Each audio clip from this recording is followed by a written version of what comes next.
des mouvements de jeunesse ou des acteurs du mouvement sportif qui ont consacré une bonne partie de leur vie à servir la nation sénégalaise.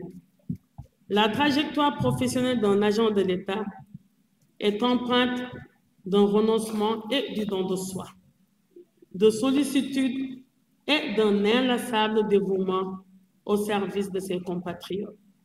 C'est pourquoi cette cérémonie, au-delà de son aspect protocolaire, est un moment fort où nous rendons hommage à des femmes et à des hommes qui chaque jour se dévouent au service de notre nation. C'est également en ce moment solennel l'occasion de nous incliner devant la mémoire de nos chers disparus.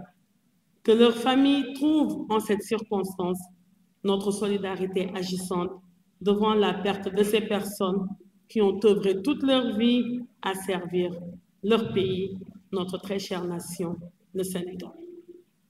Qu'ils soient des agents de l'administration, ceux de ses démembrements ou du privé, c'est l'occasion de reconnaître leur travail acharné, leur professionnalisme et leur engagement sans faille. Les récipiendaires que nous honorons aujourd'hui se sont distingués par leurs actions remarquables.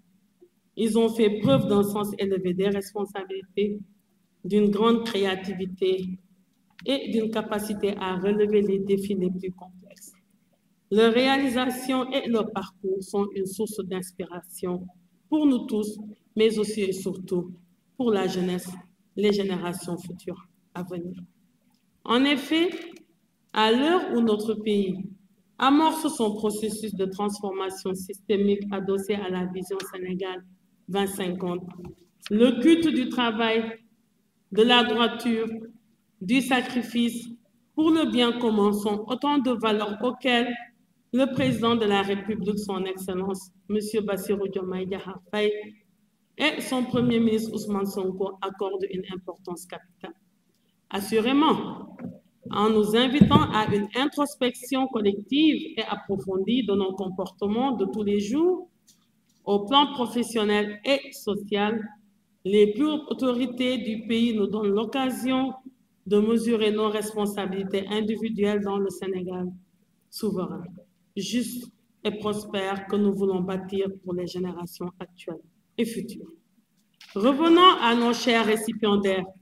Je tiens à souligner que les succès que vous avez connus ne sont pas le fruit du travail d'une seule personne, mais le résultat d'un ensemble d'efforts, d'actions combinées à travers un travail d'équipe. Chacun d'entre nous, chacun d'entre vous a contribué à son échelle de responsabilité à l'épanouissement de nos services publics basés sur la satisfaction de l'intérêt général. En vous décorant aujourd'hui, nous vous renouvelons notre confiance et nos encouragements. Nous comptons sur votre engagement pour relever les défis de demain et poursuivre la marche de notre chère nation à la souveraineté sous toutes ses formes.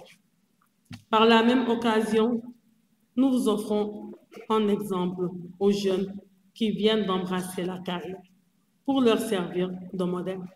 Que ces derniers puissent s'inspirer de votre sacerdoce vocationnel envers le travail de votre don de soi. Chers récipiendaires, en vous adressant mes plus sincères félicitations devant vos familles respectives, je voudrais également vous exhorter à saisir votre signification de ces décorations qui, au-delà d'être une reconnaissance officielle de votre mérite et un témoignage de la gratitude de la nation, symbolise un point de départ dans votre engagement patriotique et citoyen pour l'intérêt de nos concitoyens.